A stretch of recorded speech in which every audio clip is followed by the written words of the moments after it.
If we are trying to reduce our greenhouse gas emissions, it is often stated that nuclear power is a good alternative because it is far less in its emissions than is fossil-fired power generation.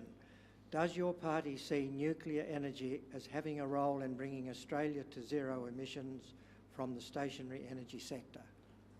James. Short answer, no. We don't see nuclear as being part of the future. Nuclear's, it's on the way out in Japan, Germany, France and the United States. It's not affordable, and there are new technologies coming online that we've heard a lot about this evening that offer power without any of the safety risks. And I'm not going to go into what those risks may or may not be, and I know there are arguments that you can cover it, but there are cheaper alternatives that will have community acceptance that fulfil what we need. So, a chance to catch up. A quick answer, please, Justin. A yes or a no? Well, no, it's expensive and it's risky.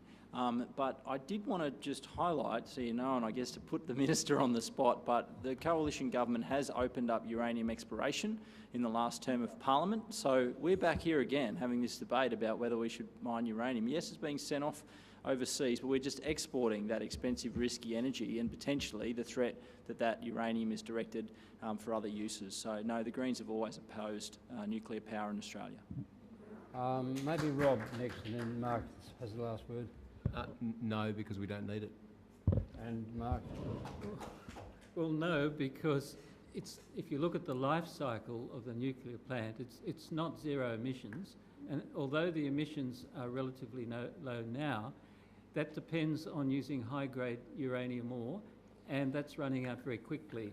Once they go to mining and milling low-grade ore using diesel, which is really the only option for the foreseeable future, emissions from the nuclear fuel cycle become significant, not as high as gas or coal, but much greater than renewables.